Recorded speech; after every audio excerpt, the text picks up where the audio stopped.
Rank 2 Most Wanted Person sa Bicol huli sa Camarines Sur. Pagpapalaganap ng tamang impormasyon lamang isinusulong ng Pro5 kaisa ng COMELEC at ng DILG.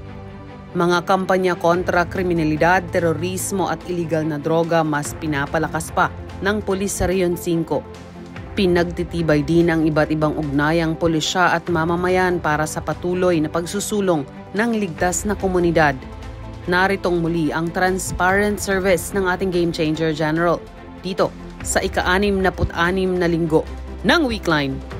Pinahaba at mas maagang bicycle patrol muli ang isinagawa ng ating Game Changer General noong linggo ika-16 ng Marso kasama ng mga Kasurug Cups bicycle patrollers. Sinundan ito ng pakikibahagi ni Police Brigadier General Dizon sa Sunday of Lent Mass sa Santo Niño Chapel sa loob ng Pro5 headquarters at saka sinimulan ang ilang administratibong gawain. Nagtapos ang araw ng linggo para sa ating Game Changer General ng isang ikot sa mga lansangan ng lungsod ng Legazpi at munisipyo ng Daraga sa Albay. Ika-17 ng Marso taong kasalukuyan pagkatapos ng flag raising and awarding ceremony, mainit na pagtanggap sa pamamagitan ng Foyer Honors ang inihanda ng Pro5 sa pangunguna ni Police Brigadier General Dizon sa pagbisita ni Police Brigadier General Rodicindo L. Reales, ang Executive Officer ng Directorate for Comptrollership sa Camp Brigadier General Simeon Ayola, Legazpi City, Albay. Sinundan ito ng entrance briefing para sa Management Audit and Inspection of Funds and Properties for Fiscal Year 2024. Kasama pa rin si Police Brigadier General Reales. Pagkatapos ay nagkaroon naman ng meeting ang ating Regional Director sa mga officials ng Department of Justice Regional Office 5 na pinangunahan ni Attorney Mary May De Leos, ang Regional Prosecutor sa Regional Center Site, Rawis, Legazpi City, Albay. Sinundan ito ng meeting kasama ng mga judges sa probinsya ng Albay sa pangunguna ni Honorable Executive Judge Alexander Al N. Lumibaw sa Regional Trial Court Branch 17, Tabaco City, Albay. Nagtapos ang araw ng ating Regional Director sa pamamagitan ng pakikiramay niya sa mga labi ng isa nating community member na si Mrs. Elisa Macario Templo Nuevo sa St. Peter, Legazpi City, Albay. Noong ika-18 ng Marso, maaga pa lang nasa Pili, Camarines Sur na ang ating Game Changer General para sa 3rd Regional Joint Security Control Center Coordinating Conference kasama ng COMELEC deputized agencies sa 9th Infantry Division, Multipurpose Hall, Camp Elias Angeles, San Jose, Pili, Camarines Sur. Pinasasalamatan ng ating Regional Director ang naging mainit na pagtanggap sa kanya at sa iba pang kasama sa conference ng buong pamunuan ng 9th ID sa pangunguna ni Major General Noe Alberto Q. Peñafiel, ang 9th Infantry Division Commander. Balik naman pagkatapos sa Campo Ola si Police Brigadier General Dizon at kinahapunan ay nagsagawa ito ng motorcycle patrol kasama ng ating masisipag na mga Kasurug Cups.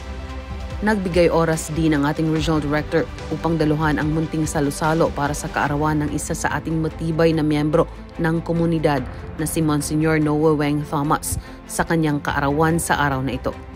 Miyerkules ika-19 ng Marso, maagang bicycle patrol muli ang handog na serbisyo ng ating Game Changer General na malaking bagay para sa mas maagang pagmamanman at presensya ng kapulisan sa mga lansangan ng Legazpi at Daraga sa Albay.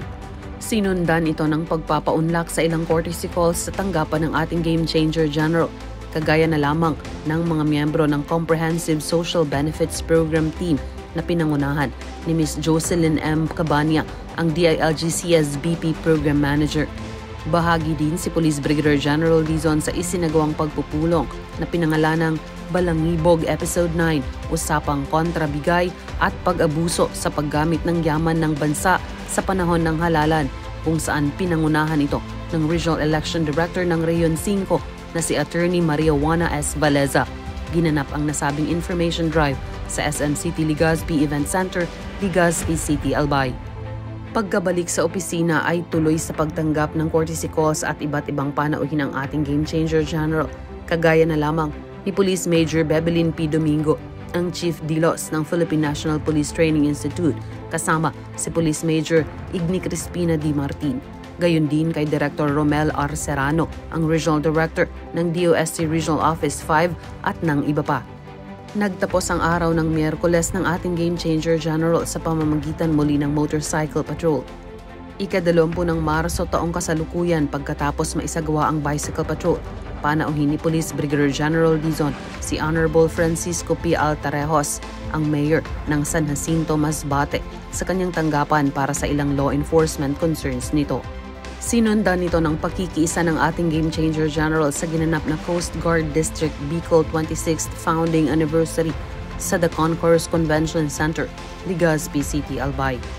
Pagkabalik sa opisina ay trabahong administratibo naman ang binigyang oras bago muling nagsagawa ng motorcycle patrol kasama ng iba pa nating Kasurug Cops patrollers. Biyernes, ika-21 ng Marso, buo ang suporta ng ating Game Changer General sa ginanap na Lab Run for a Cause o Love and Blessing na programa ng Officers Ladies Club bilang suporta nila sa pambansang polusyon ng Pilipinas. Ginanap ang naturang selebrasyon sa Sawangan Park, Legazpi Port District, Legazpi City, Albay. Sa araw ding ito, nasa tanggapan ng ating Regional Director, si Police Colonel Dawani May S. Joaquin, ang Chief Process Management and Appointment Division ng PNP Recruitment and Selection Service. Ito ay may kaugnayan sa pagsasagawa ng nasabing opisyal ng Lecture on Completed Staff Work na malaking tulong sa komunikasyon ng PNP. Nakibahagi dito ang ating Game Changer General.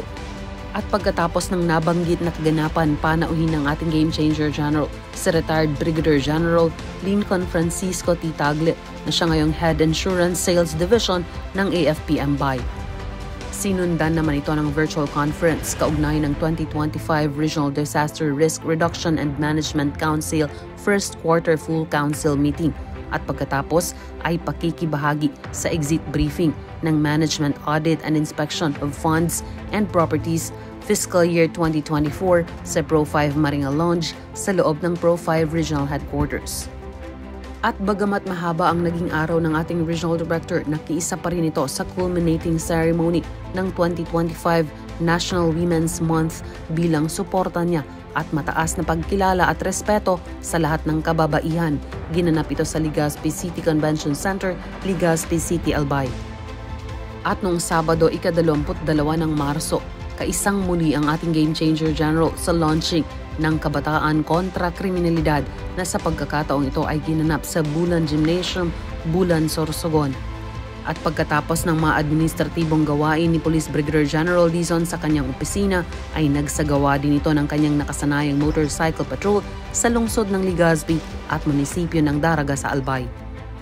At sa mga operasyong naisagawa sa buong linggo mula ika-16 hanggang ika-22 ng Marso taong kasalukuyan, umabot sa mahigit 2 milyong pisong halaga ng iligal na droga ang nakumpiska ng mga operatiba ng pulis sa Rion 5 na nagresulta sa pagkakaaresto ng 45 suspects mula sa 43 ginawang operasyon.